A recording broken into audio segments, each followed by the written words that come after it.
Ao longo de todo o ano de 2025, as vendas globais de veículos de novas energias, categoria que inclui veículos totalmente elétricos, híbridos plug-in e outros modelos eletrificados, chegaram a impressionantes 12,8 milhões de unidades. Para colocar esse número em perspectiva, o mercado mundial de automóveis gira em torno de 80 milhões de veículos por ano, talvez até um pouco menos.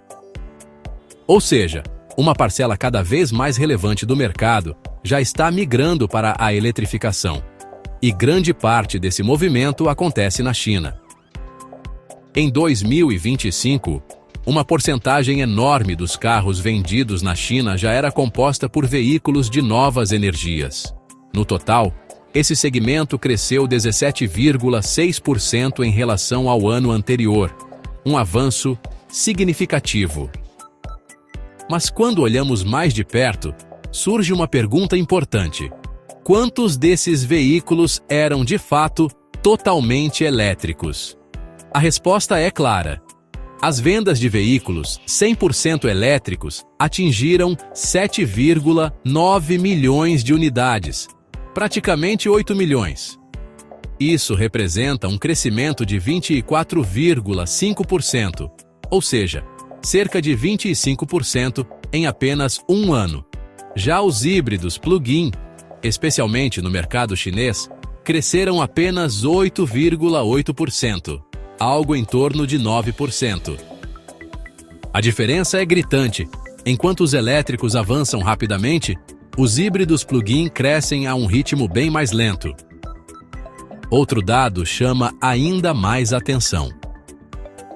Nos 2 últimos meses de 2025, aproximadamente 60% de todos os carros vendidos eram veículos que podem ser conectados à tomada, elétricos ou híbridos plug-in. Não estamos falando de híbridos tradicionais, como os da Toyota, mas sim de carros que realmente dependem da energia elétrica para rodar.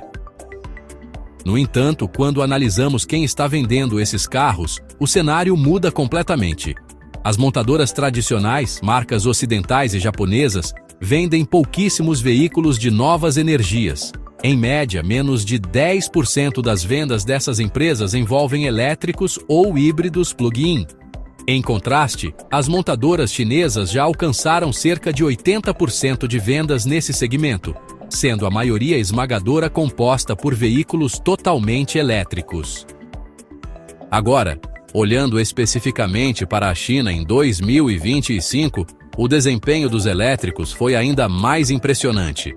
Em todos os meses do ano, as vendas de veículos elétricos superaram as do mesmo período do ano anterior. Nos últimos 4 meses, cerca de 800 mil carros elétricos foram vendidos por mês. E estamos falando exclusivamente de carros 100% elétricos, sem qualquer tipo de motor a combustão. Já os híbridos plug-in seguiram um caminho diferente. Embora suas vendas não tenham despencado drasticamente, elas caíram durante 6 meses consecutivos na China. A queda não foi enorme, mas foi consistente. Os chamados e-HEVs, veículos elétricos com extensor de autonomia, passaram por algo semelhante 6 meses de queda, seguidos por um dezembro recorde. Ainda assim, foram vendidos menos de 150 mil e-HEVs naquele mês, um número pequeno se comparado aos 800 mil elétricos. No total, dentro da categoria de veículos de novas energias na China, cerca de 60% são totalmente elétricos, 30% híbridos plug-in e aproximadamente 10% e-HEVs.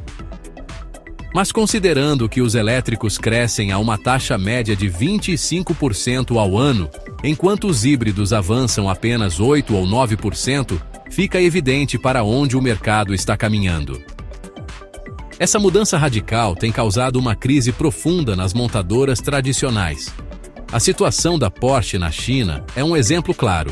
A empresa enfrenta enormes dificuldades, fechou estações de carregamento rápido e viu cerca de 30% de suas concessionárias fecharem nos últimos 12 meses. O mesmo acontece com marcas como Nissan, Ford e General Motors, que antes faturavam bilhões no país e agora acumulam prejuízos e fábricas ociosas. Muitas dessas empresas estão sendo obrigadas a registrar perdas contábeis gigantescas. Um exemplo emblemático é a Hyundai, que construiu uma fábrica por 1 bilhão e 250 milhões de dólares e, poucos anos depois, a vendeu por apenas 280 milhões de dólares, acumulando um prejuízo próximo de 1 bilhão de dólares. Casos semelhantes se repetem com outras montadoras, algumas simplesmente abandonando o mercado chinês, como já aconteceu com a Jeep e, na prática, com a Mitsubishi. Os números de vendas no varejo são ainda mais duros. 81% dos veículos de novas energias vendidos na China pertencem a marcas chinesas. Já as montadoras tradicionais ficam em torno de 8%. E esse número é inflado pela Tesla, que vende apenas carros elétricos. Se excluirmos a Tesla, a participação real das montadoras tradicionais cai para algo próximo de 7% ou menos. A conclusão é clara.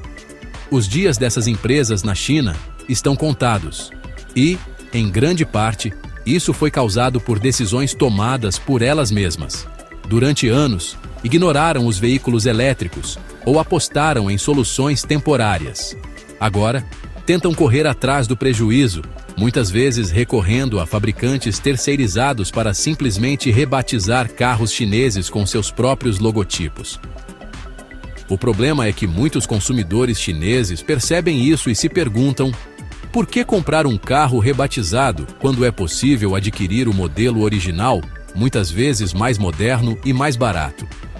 Essa mudança de mentalidade é um dos fatores que explicam o sucesso das marcas chinesas. Por fim, o impacto dessa transformação vai muito além da China. O país vende cerca de 32 milhões de carros por ano, o que representa 36% do mercado global. Se incluirmos as exportações, a China influencia quase 50% do mercado automotivo mundial. Se as montadoras tradicionais perderem esse mercado, estarão limitadas a apenas metade do mundo. Isso é um problema enorme e uma ameaça real ao futuro da indústria automobilística ocidental.